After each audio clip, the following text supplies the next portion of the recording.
This is Antic, the Atari 8-bit podcast. This is Antic, the Atari 8-bit podcast. I'm Kevin Savitz. Orson Scott Card is a Hugo Award-winning, best-selling science fiction author, perhaps best known for his 1985 novel Ender's Game.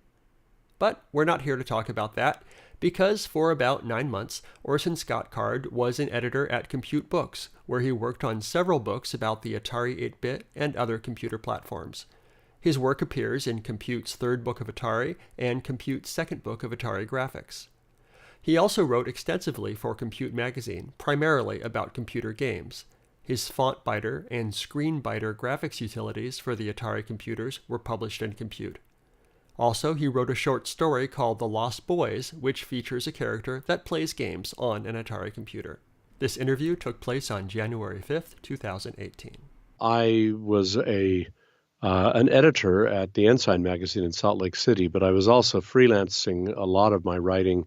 I hadn't sold any fiction yet, or just one or two stories, but I knew that I wanted to use a word processor. I'd heard about the weighing word processor. I looked into that. It was expensive. That's all it could do. And so I bought an Altos CPM system, which was, text only, but it had an adventure game on it. A couple of fun things. Zork began there. And so I was enjoying using the word processor, but as I had been looking around for computers, I happened into a store in Salt Lake City that was selling the Atari 800 and 400, of course, since that was the leader in those early days. And I coveted the machine. And the main reason I coveted it was, and this is going to be so thrilling, it had Breakout. And Breakout was my favorite arcade game ever. Wow. I was already in my late 20s. I still had some youthful reflexes, but certainly anything like a Twitch game would be, but I played Asteroids in the arcades. That was fun. But it was Breakout that I loved, Super Breakout. And the Atari 800 had Super Breakout. So I didn't have any money, but my wife and I talked about it, and she loves me. So we spent money we didn't have to buy the Atari 800. Now, I already knew from my work with the Altos that there was no point in getting it with a tape deck loader. It just would take forever. So we got a disk drive for saving games. But I loved playing with it. And then we moved to South Bend, Indiana. And there I started getting better quality games. Better quality games were coming out. And I started playing those, but I also started realizing, wow, I can program this thing. And so I bought a copy of Compute magazine and started typing in programs, saving them on disk. Oh, thank heaven that it wasn't tape. And my little kids, ages about 1 and 3, would come and watch me play, and it was a family activity watching Daddy die in these games. But it happens that the first issue of Compute magazine that I bought included a letter from the publisher, Robert Locke, saying that he was looking for an editor for their line of books. And I had been a book editor at Brigham Young University Press, and I had been a magazine editor for a year after that. So I felt myself eminently qualified, and they agreed. So at that time, I had written only programs that were at the, line 1, print X, line 2, go to 1, kind of loops. But I had some ideas of if, then, and so forth. Sort of basic programming. And I was spoiled because I was using the Atari. The Commodore 64 was just coming out with, very famously 64K of RAM instead of the Atari's mere 48. Though, of course, you had to be a high-level programmer in order to get to anything above 48K in the Commodore. So it was a fraud, but then so was VHS versus Beta. When they said our tapes will hold 6 hours, and you go, yes, 6 hours of mush. You can't see. But they won on that, and the Commodore won in sales on the basis of that claim. But meanwhile, when we moved to Greensboro, North Carolina, where I live now, what I discovered very quickly at Compute was that nobody at Compute was deceived. We were going with whatever was making money, of course, because that's who would buy the magazine. But we knew perfectly well that the VIC was a little teeny tin box that would do hardly anything, that the Commodore 64 you could work with, but you couldn't read the screen if you were 15 feet away. But the miracle of the Atari was that Antic chip, because everything else worked. The Atari Basic was really good. It was the best Basic that was available at the time. But that Antic chip with the screen interrupts for machine language routines to run in the background, and the absolute clarity. We actually had a guy on the Compute staff who created a word processor with a 60-character line on that 40-character screen, because he made virtual characters and remapped the screen, which was just an amazing thing to do, and it was all run in the interrupt. So Was that Charles Brennan? Yes, Charles Brennan, right? Mm-hmm. And thank you for reminding me of names, because I'm really bad with them. And Charles was a wonderful kid that I really liked, and seems to be having a happy life more recently. Oh, there it is. Yes, SpeedScript. Good heavens! Yeah. So glad you remember it. And so I thought of that as a miraculous thing. But to me, the miracle was simply this: that the Atari could take your TV screen and make it look like the Commodore looked on a monitor. Mm-hmm. And when you put a monitor on the Atari, you had a serious computer setup.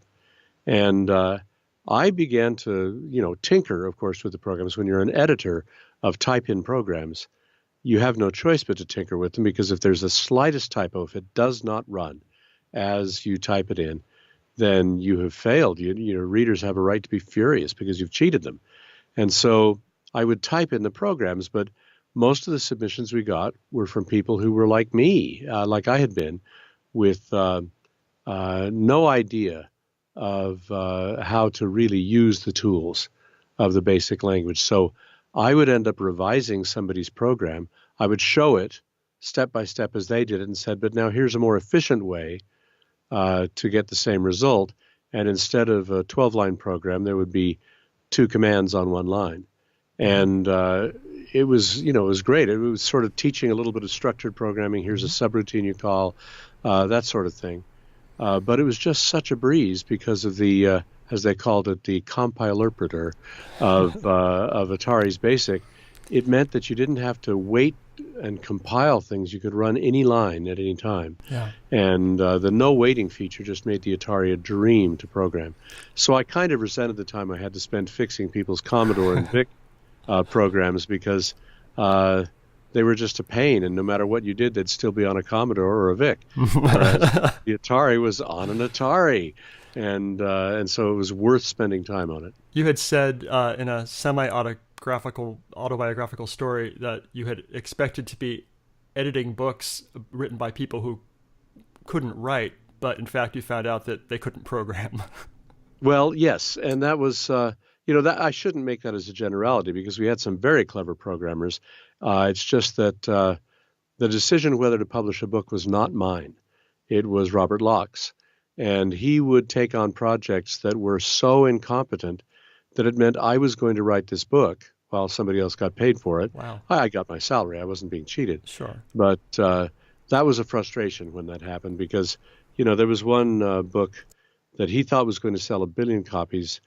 And the time it was taking me just to make the programs run and to make them reasonably efficient. I mean, in the tiny 4K of memory you had in a VIC, you had to do something to tighten down the code so that it would all fit, and to work on the graphics and so forth. Meanwhile, I was hanging out with the guys in the main programming room, which was always fun, because these were resourceful, funny, inventive guys who were having a great time just seeing what they could do.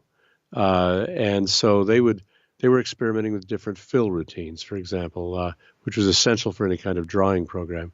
And I never really understood the math of the fill, so I was out of that game. But what I did learn how to do was program the interrupts. So even after I left Compute, I would write for them occasionally, and for a couple of other, one other. I can't even remember the name of it now. Was it called Antic? I can't remember the name of the magazine. There was a magazine called Antic? Yeah, I think it was for them. And I created, at that time, I was still working on, I had left Compute, but I was working on one project for them on the PC Junior. Now, the PC Junior had a pretty good BASIC. It wasn't a compiler interpreter, so it was clunky to work with, but what it had was a music system that consisted of creating a string, which the routine would then read. So you create a string of letters from A to G that corresponded to those letters in the musical alphabet on the scale, and then a minus or plus to indicate sharp or flat. And I really liked that. So what I did was created exactly the same thing for the Atari that you could call, you can set up just, make the statement that X, the string equals, and then you give it the values so you could change the tune on the fly. But the interrupts would start the song and play as much of it as they could, and then on the next interrupt continue it, and so on. And so I basically created a music language for the Atari to run in the background. I was really proud of that one. The trouble was the Atari just dried up as a market, and I had to write for money. And so I lost track of it. Eventually, the Atari stopped being a used machine in our house. And when I pulled it out once, several years later, it had died in the box. Mm-hmm. I didn't try to replace it. So I'm envious of your readers who have Ataris, who took care of them, because I wish I had done that. I would love to just sit down with paddle controllers and play Super Breakout again. Go back to my roots, because I think I could still manage that. I have to say, one of my favorite things about the Atari was using those paddle controllers. The potentiometers were fun to program with, and they were way fun to play with. There are games now that were classics in their time that simply are horrible to play without the paddles and the paddle controllers. And so I get frustrated seeing them, because somebody got me an old game, a retro game box, and it has some of the games that I'd love to play, but it did not come with paddle controllers. And so I was out because they're unplayable without them. Yeah. Not just Breakout. There were several others that needed them. One with castles in the corners of the screen. I can't remember the name of it. Might be Corner Castle or something. Wizard of War? Yeah, something like that. Yeah. That sounds more plausible. It's just funny, in those days we were sort of on the cutting edge of the beginning of the gaming business, and we felt like we were in it, even though we were a type-in magazine and type-in books. We were teaching people how to program their own stuff, and people were writing really resourceful, fun things till the IBM PC came along, and with its really crap graphics and horrible programming languages, even Visual Basic didn't save it. It was just a nightmare. I was sitting there working with that brilliant 6502 processor with 256 registers, the zero-page programming. It was so wonderful. But as soon as I started trying to do anything on the IBM PC, I realized I'm going to spend my entire time doing machine language on this, which I assumed I'd want to do. Just swapping things in and out of the registers, which was tedious. It was like, you're trying to build a house, but you have to sweep up after every time you saw a board. And so it wasn't fun. The graphics were terrible, only 4 colors, and the results were not good. And the basic language that came with the original PC, IBM PC, was just bad. It was boring. But what was the IBM PC except for CP/M, stolen and given a new name by Bill Gates, which is basically Bill Gates' entire business strategy from the beginning. But he drove the industry farther toward what he wanted, which was the Xerox interface of Windows, and it left behind everything I loved about programming. So the Atari was not only the machine that I loved programming the most, it was also the last one I programmed. Wow. I ended up no longer trying to pursue that because everything was about C and shared environments where you had to have everything commented for everybody else. I didn't want to comment. I wanted to write the program and make it run. If they knew what they were doing, they could tell what I had done. But I had a friend at the time. I still have the friend, but at the time he was a mainframe programmer for IBM mainframes. And he lived in the environment of structured programming and one team writing these subroutines and that team writing the others. And he kept constantly running into the problem that they had an assignment and he would call their subroutine and it didn't do what it was supposed to do because he was using it in unexpected ways. And she should be able to count on getting the right result from it every time, regardless of, as long as he met the assigned parameters going in.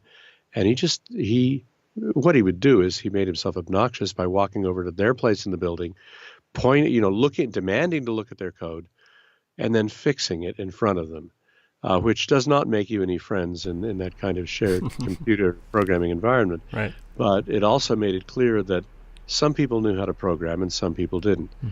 Well, at Compute, we had some of that too. I had a senior editor who was over me who thought himself a wonderful programmer. But we all knew that you couldn't give Richard Mansfield last look at anything, because if he had last look, he would make changes. And if he made changes, the program wouldn't run. So even if you had to break in and look at the galley proofs or whatever, you had to see what he had done so you could correct the errors he had introduced.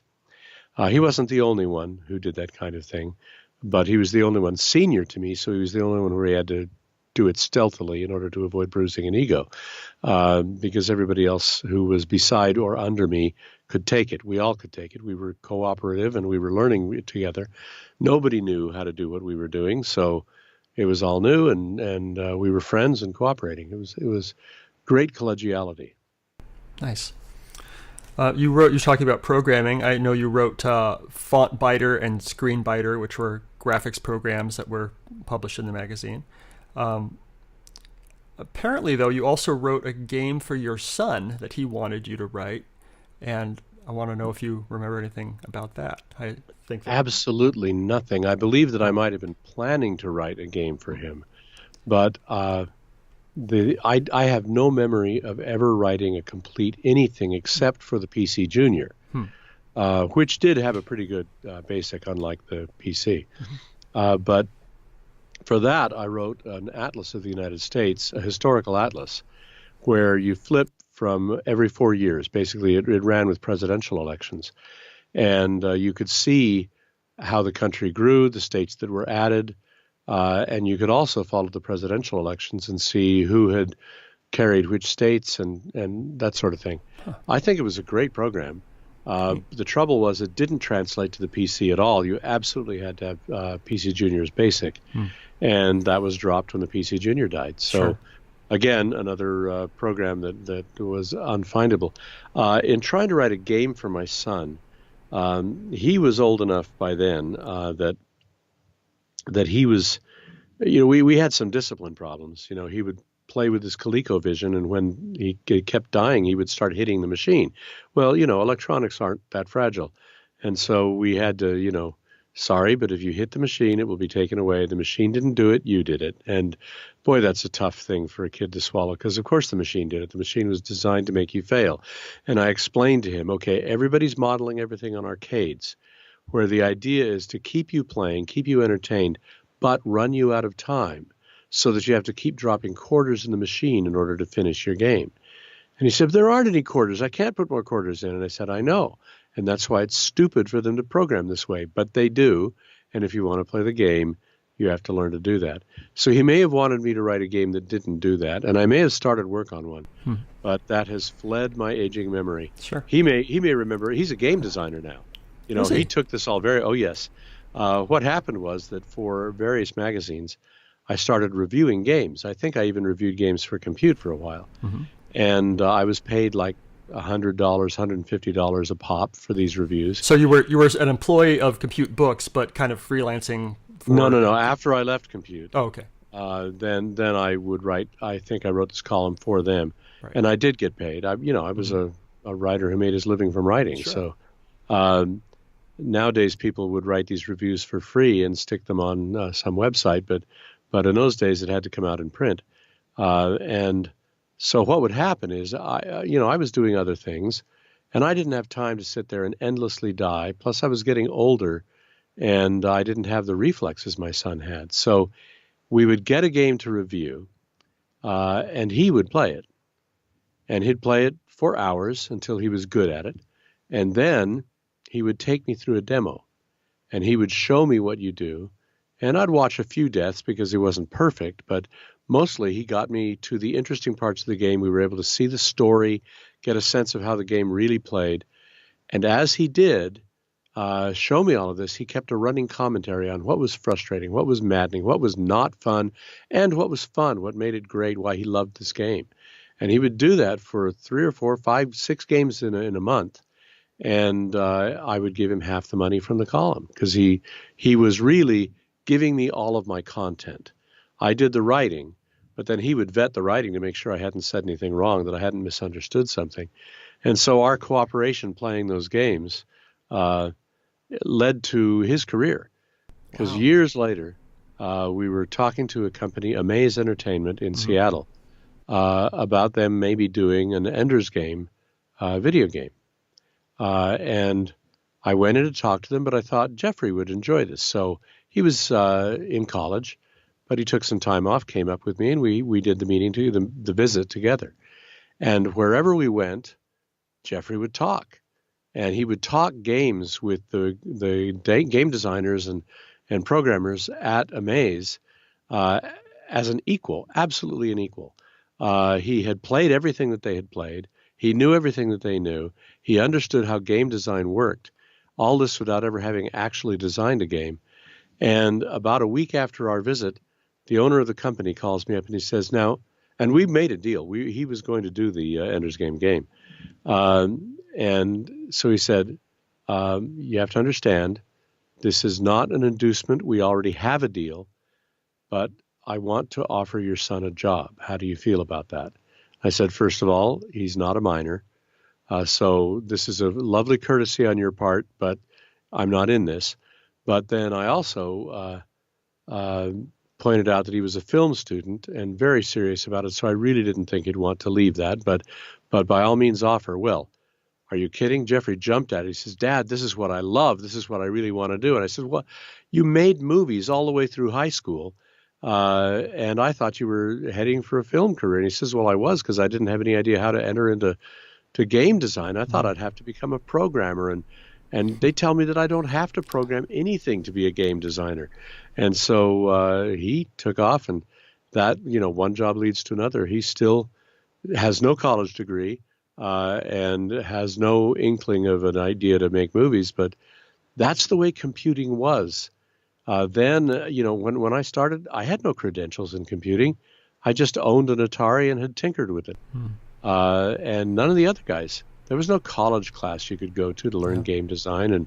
And even to learn programming the Atari, there were computer programming majors in universities, but they were all for mainframes. And so the principles are the same, but the specific languages aren't. I mean, if you go to college and learn COBOL, what was that going to do for you in the world of the PC? And certainly before that in the world of the home computer. But I have to say that you have no idea how happy it made me to hear that you exist and that you have your podcast, your following for people who still love the Atari. Yeah, we're still out here. And do you have any idea of how many active Ataris there are, at least connected with your podcast?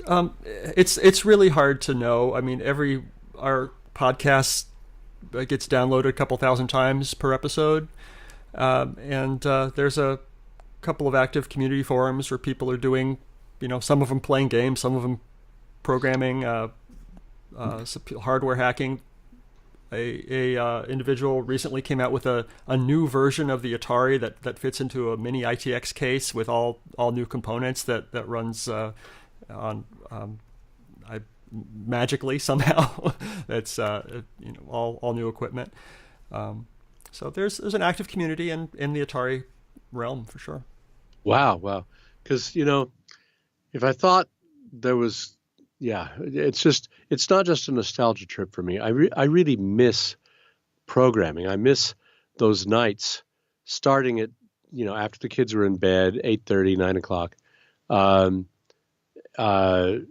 And just solving problems. Come to think of it, I did create a kind of a game for my son because I remember debugging. So I must have. It was before I worked at Compute. I was doing more than I thought before I went to Compute. So it was my first stab at really programming something in BASIC. Certainly I wasn't using any interrupts then. So it was all BASIC. But I remember now sitting in the basement of our house in South Bend, Indiana, where I was pretending to work on a doctorate at Notre Dame.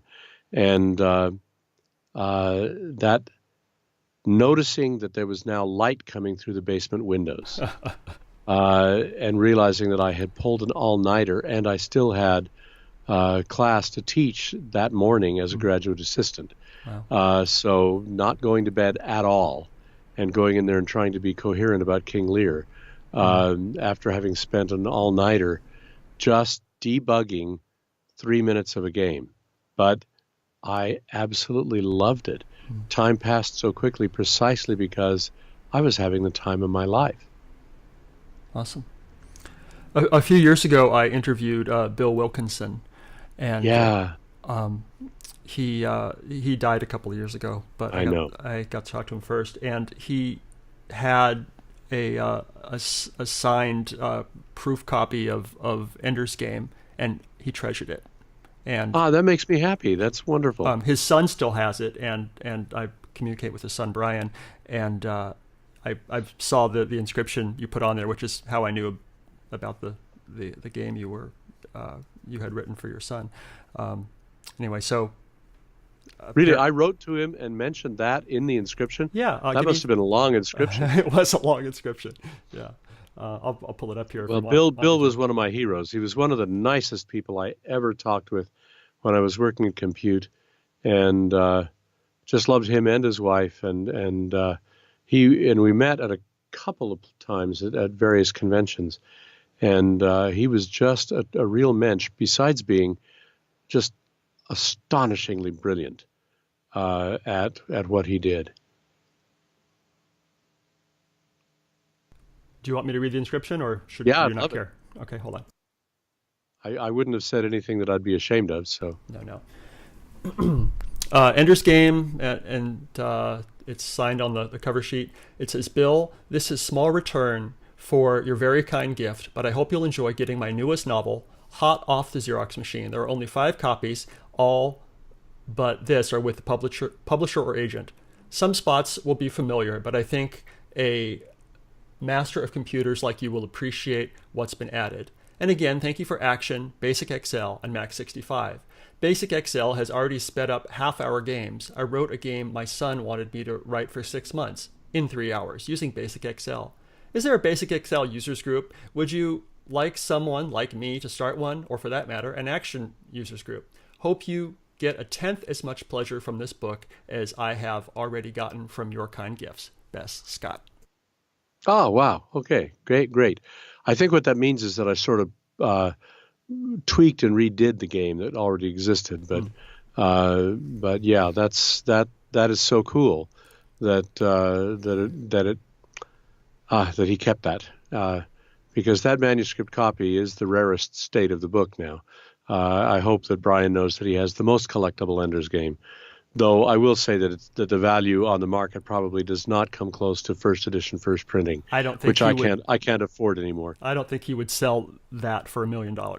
It's his dad's thing, and he loves it. Well, so. I'm glad that he feels that way.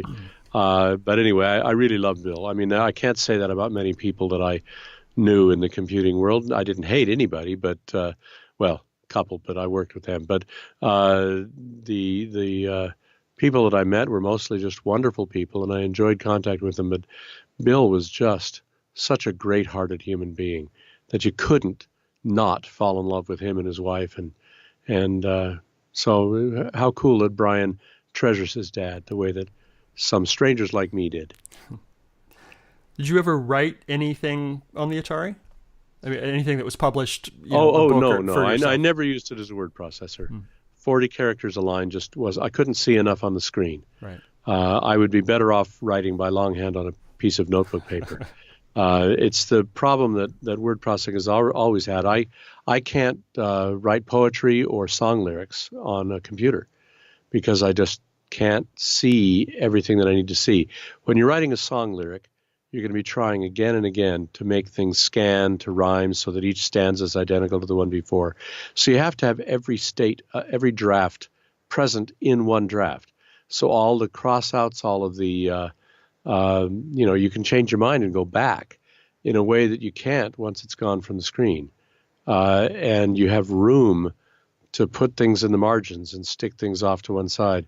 So for really meticulous, careful writing, the way that you have to when you're doing lyrics and poetry that scans, there's just no way computers are adequate for that. And I don't think they ever will be. It's like ebooks. They haven't replaced hardcovers or paperbacks. They're simply another way to read a book. And word processing is another way to write.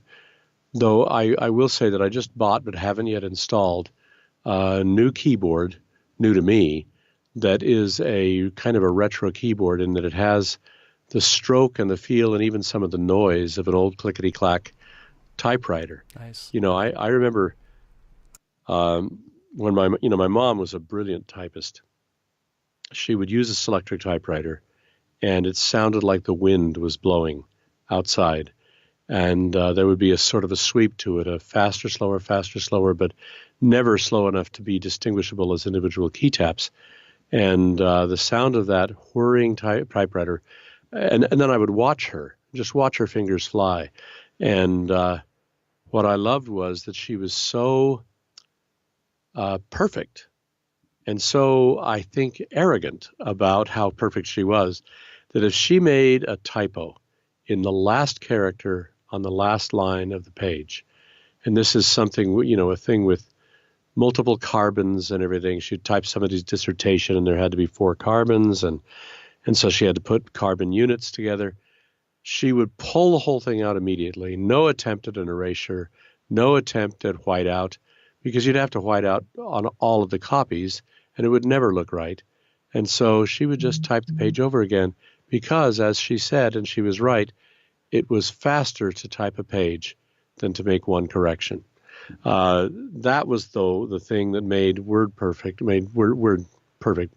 Star on the CPM so perfect for me, was that now I could never match her speed, but I could match her speed with typos that she would never make. Mm-hmm. And then I could go in and fix those typos so easily. That was the dream. So I could get results like hers at speeds like hers in the word processor. It was great because I could not happily retype a page. That was it changed writing. Most of us were not willing to revise. People talk about it's in the second draft, and I know writers who do second drafts, but professional writers know that the first draft is the only living draft. If you start fiddling with it, it just gets worse and worse. And so the more you fiddle, meaningless changes, the deader it gets, because that first draft is coming out of your brain, out of your mouth, like speech. And the later ones are coming out with calculation. And so when you revise, when you go back and do a second draft, looking at the first draft, you will just make it worse. Steadily, page after page, worse and worse, because you're still locked in to what you did in the first draft. You can't make any real creative changes, but you're going to fiddle with the language until it's dead. But I found that true even in writing about computers, that while programming has to be meticulous, my gosh, if you don't debug the thing and make it work no matter what, then you're dead. But writing about it, you want to speak conversationally, you want to speak fluidly, so that you're speaking your native language to them. And it makes you much clearer, much better. But I always said after my experience programming that if I were running a writing program at a university, first semester, besides taking a writing class, the new writers in the program would have to take a programming class in one of the high-level languages Basic used to be the best for that, but maybe C, I don't know. But they would need to program, so they learned what it felt like to fix unclear writing till it worked. That's one of the problems that most new writers have. There is no feedback to tell you when it's working. If you've got a program that runs, damn it, it runs. Yeah. But if you've got a piece of text that you think tells a story, you don't know until several people have read it whether it's actually telling that story or not. You have to get their feedback. Well, their feedback is almost always useless because they'll say things like, I liked it. No, I liked it. I liked it. And then you say, well, what parts didn't you like? And then they'll start trying to fix it for you. Well, the characterization was a little thin, or, or I wasn't sure that I believed that he would really do this thing. And no, that's not helpful to a writer at all. That's, you're the worst critics of fiction drafts are English majors, because they start going off on whatever they were taught by their professors. And since all of that is wrong, literature professors are not teaching writing, and the things they teach have nothing to do with what writers need to learn. So, you have to have somebody who will say, as I was reading, I was marking in the margin every time my mind wandered, or every time I doubted something, or every time I had to go back and reread because it wasn't clear. Man, those margin-marked manuscripts are priceless, because that's a real critique, because it's a faithful report on the experience of reading the manuscript. Now, with debugging a program, that really is what you're doing, except that the program tells you by not working what isn't working well. So when you get as every programmer knows, if you have a program that runs, you don't make more than one change at a time, because then if it stops running, you know where the problem is, where the bug is. If you make 9 changes, then you have to try to figure it out, unless you have good debugging software, which did not exist as far as I knew on the Atari. And so, boy, if somebody's got a nice debugger for the Atari, that would be cool, so that it could tell you on what line it broke down. But usually you can guess because of what it is doing, or just before it locks up or crashes. But still, getting somebody to help debug your fiction is a much more difficult task, because you can think it's working great, and not until you reread it yourself 10 years later do you realize what a piece of junk it was. And that's a painful thing to realize.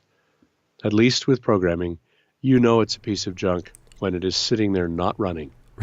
Immediately. There's something to be said for syntax error in line 30, and you know it's wrong right there. Oh, that's right. I forgot syntax error. Yeah. So that is debugging. So that's good. There was that. You used to write a lot about computer games. Do you still play video games at all? I realized that every time I got a new computer game that I obsessed over, it consumed me for months, and I wrote nothing. So I stopped getting new ones and kept playing ones that I had already really mastered. Romance of the Three Kingdoms back on the PC, I absolutely adored, and had a really funny experience with that when I wrote the review of the same company's follow-up game. But then came Civilization, and I have been playing Civilization ever since. It was Sid Meier. It was Civilization, Pirates of the Caribbean, various, and then his one that was exploring the New World. I can't even remember what Colonization, right? And those were great games. And each new iteration of one of these games would come out, and I would be consumed, and it would cut into my income seriously.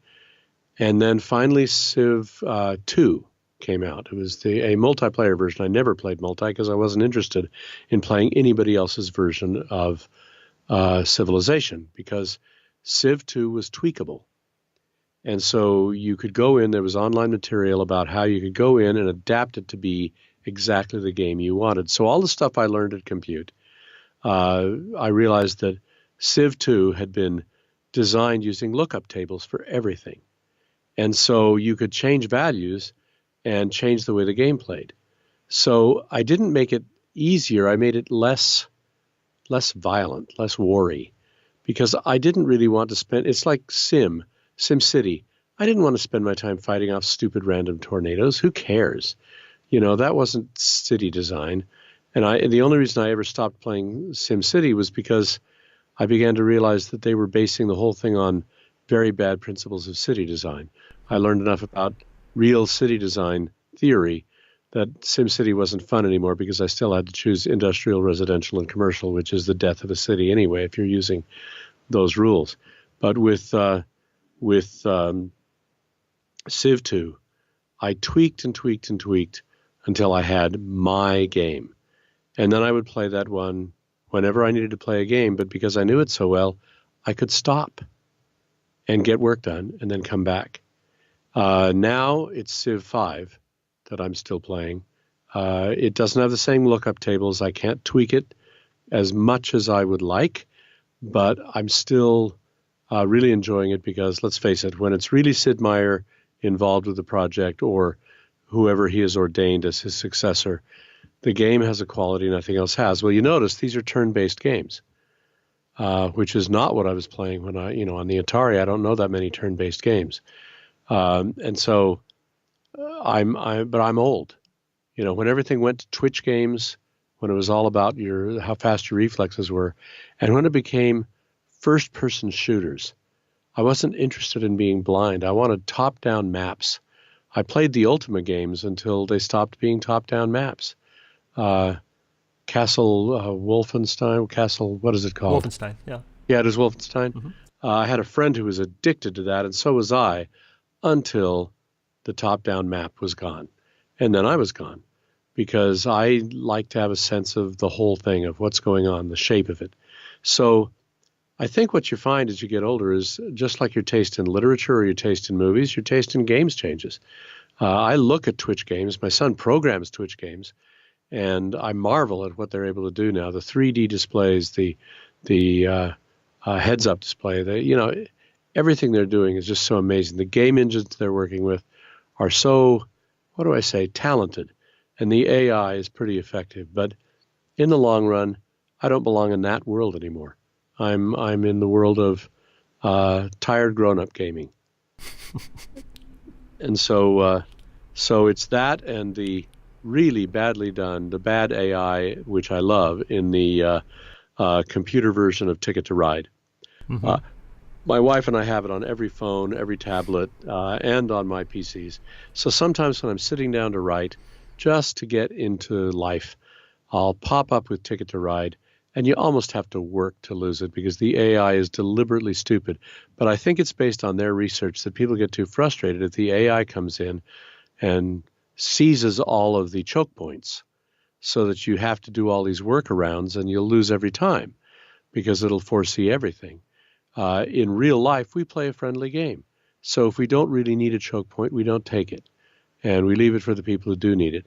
But if you were programming a vicious AI, a ruthless AI, those choke points would be gone. You would never get from Las Vegas to LA.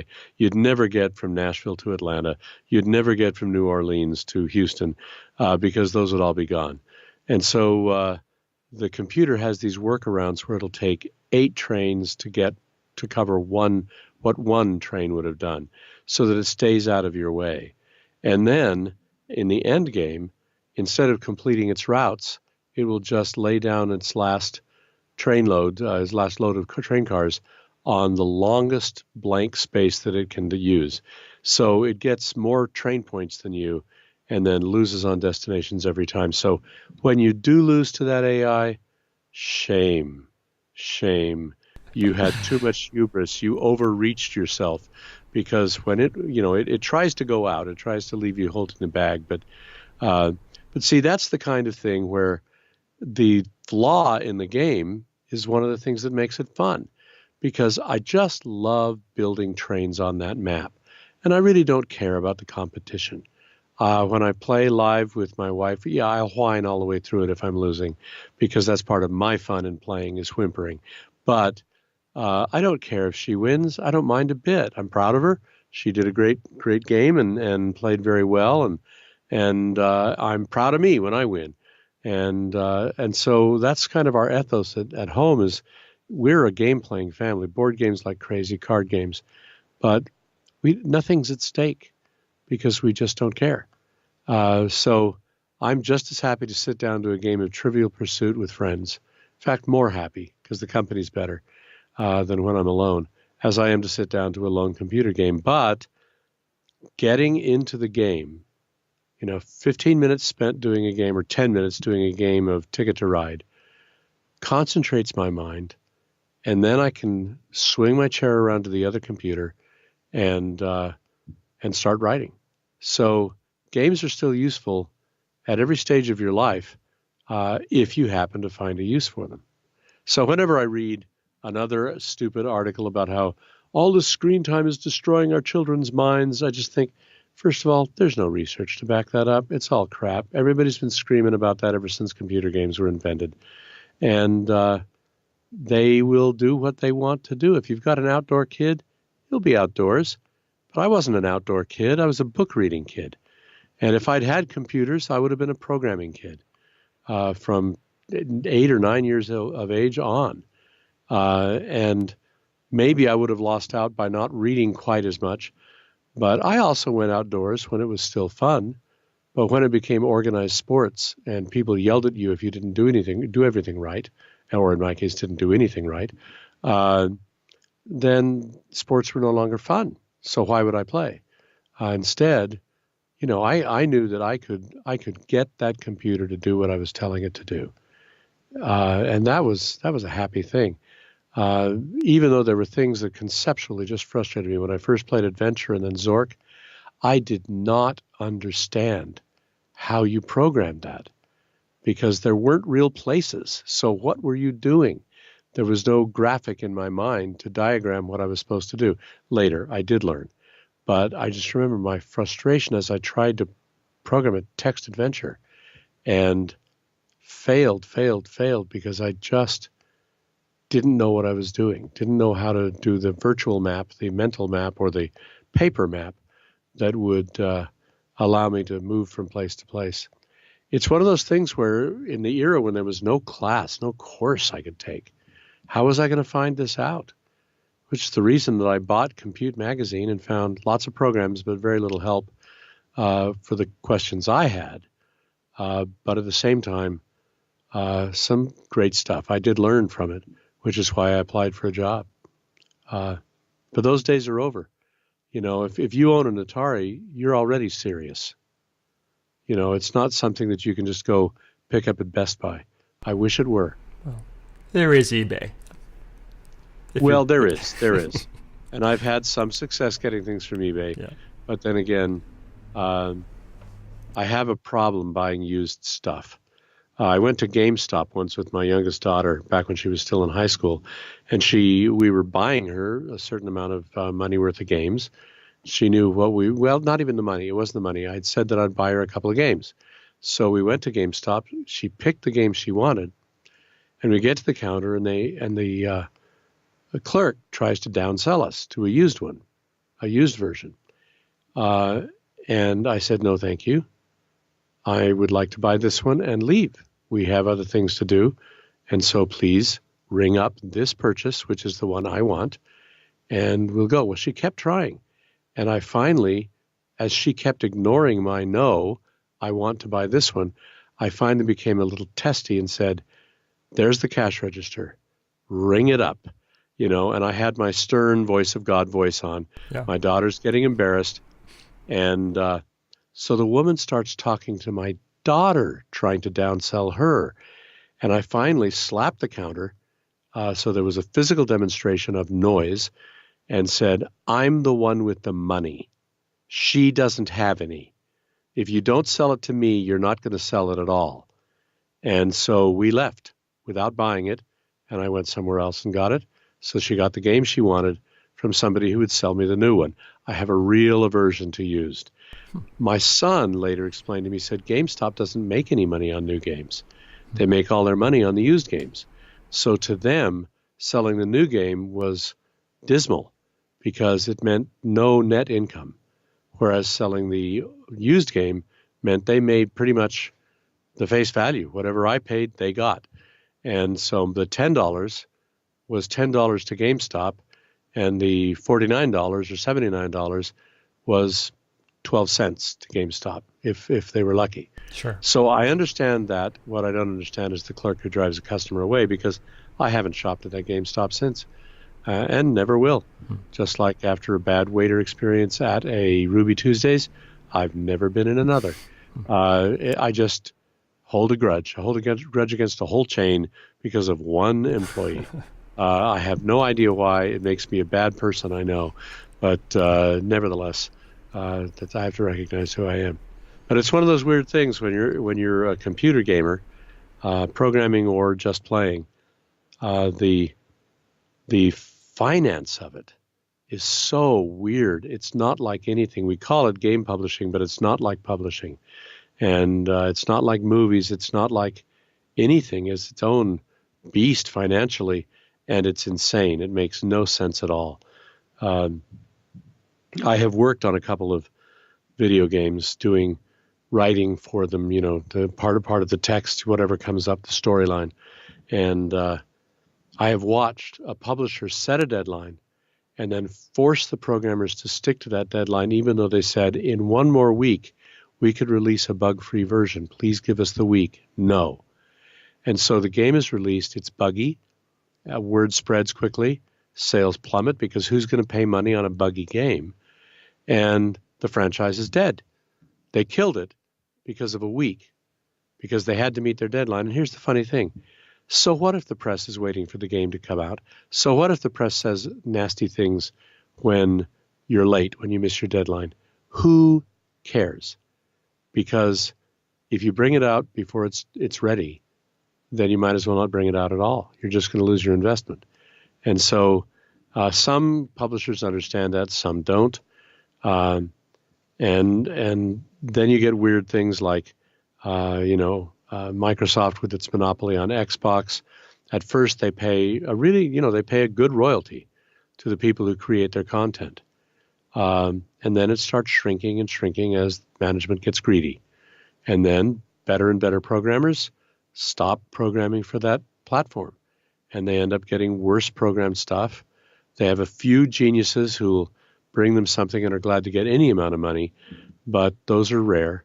So most of what they end up putting out for a while, I have no idea what it's like now, is kind of derivative, copied, schlocky stuff. And they don't understand why the quality is going down, or they think, hey, it plays on the Xbox, we have a captive audience, people will buy it, and we'll get our money from it.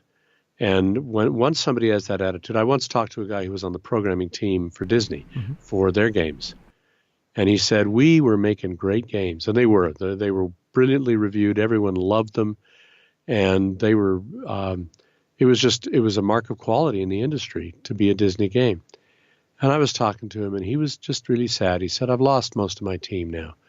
He said, because of layoffs and because the budget for everything has been slashed. Because I've had executives say to me, you know what sells that box? The name Disney. And anything you do after that is just icing on the cake. Well, we only have so much money for icing. And, we've seen that in the princess movies, the straight-to-video movies, too, is they didn't care.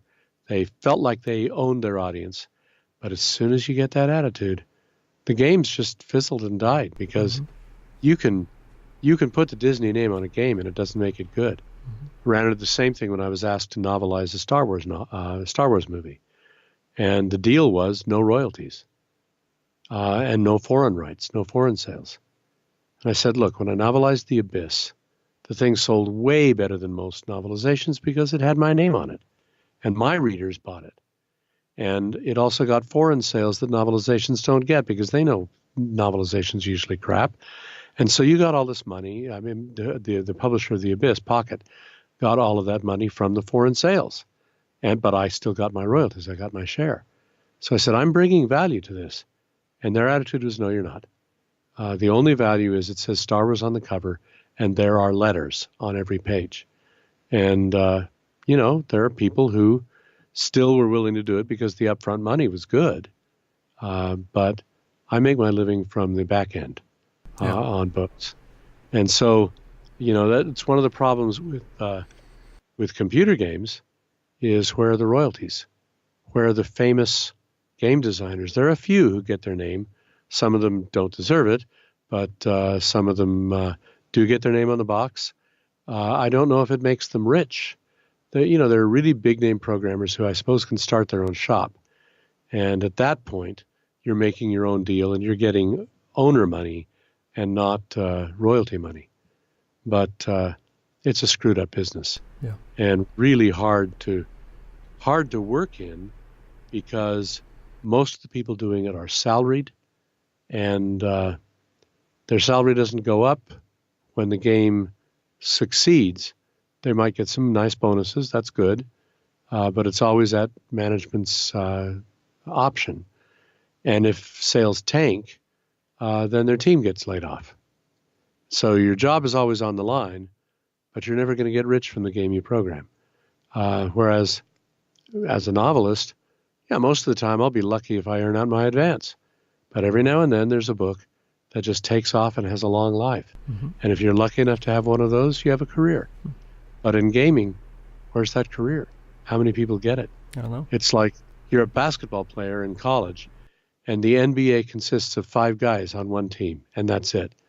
And they get rich going around playing demo games. They're the Harlem Globetrotters or something, playing demo games against college teams. But, there's no future. There's no hope. You're not getting in the NBA.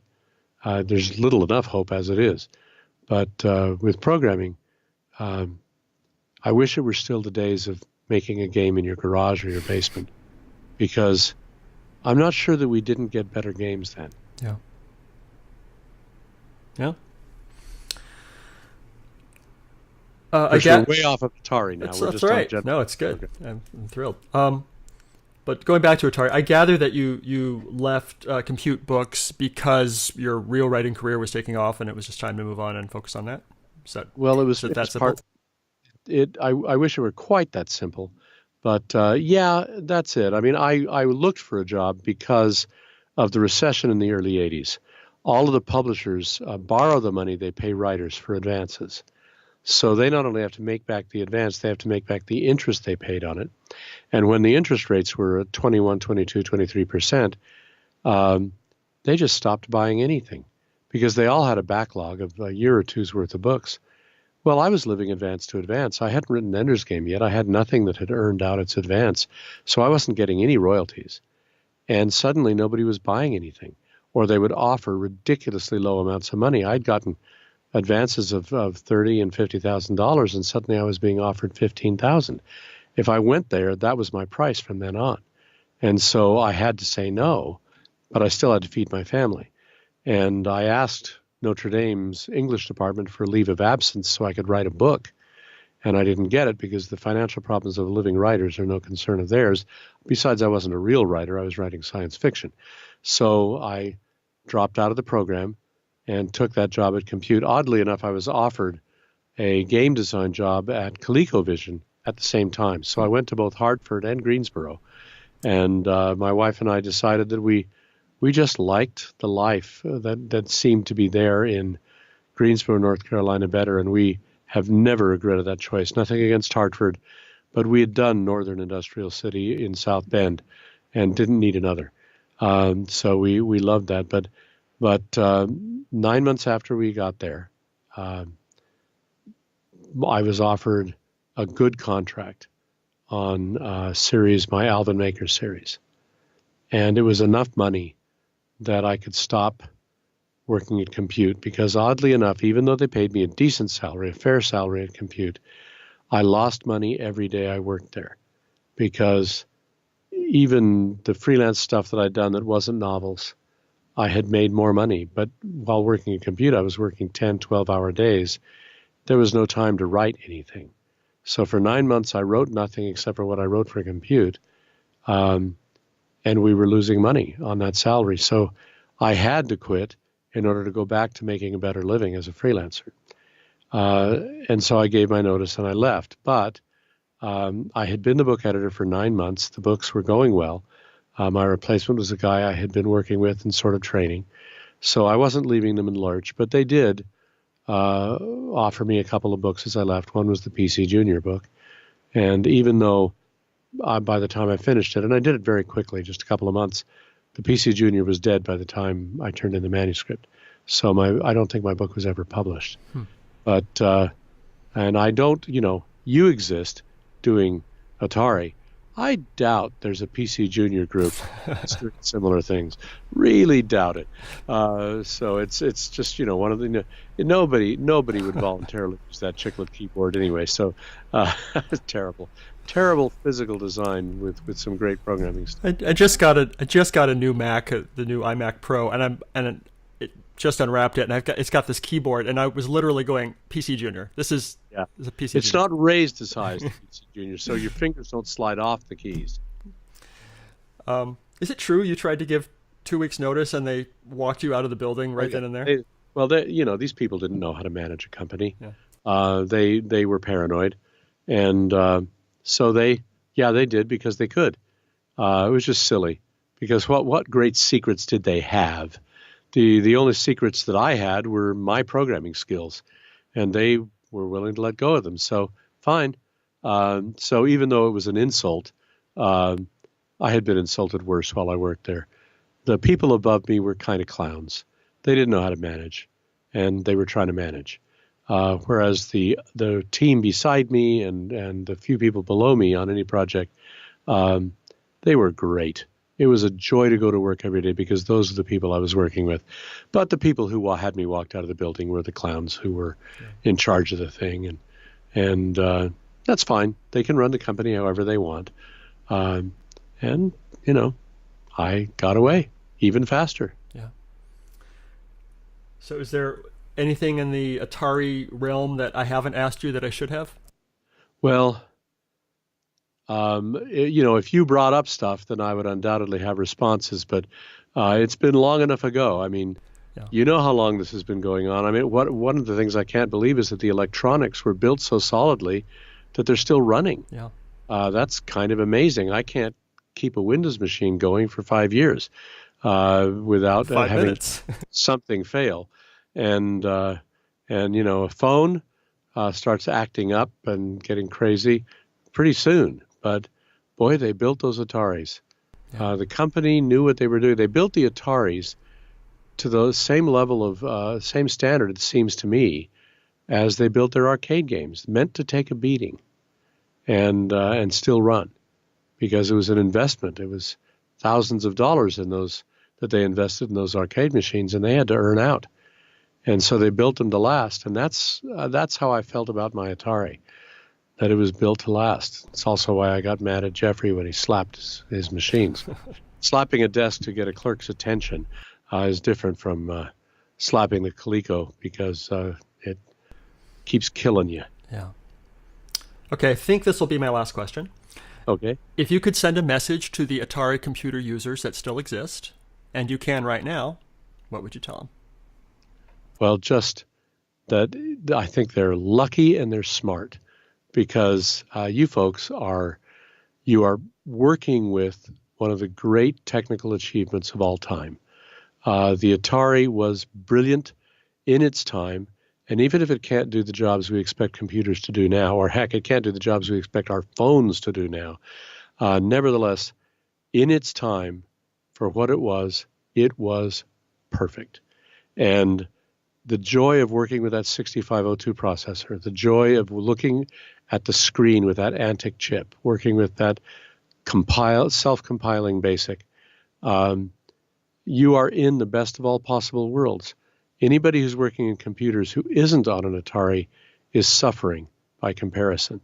So even if you can't make serious money doing it, even if it's not your day job, nevertheless, it's worth doing for the joy of it. And it's like owning a 1935 Bentley. Sure, you can't get parts. Yeah, it's hard sometimes, but damn it, it runs, and it's wonderful when it does. And so, happiness to you. Thank you, Scott. Thank you.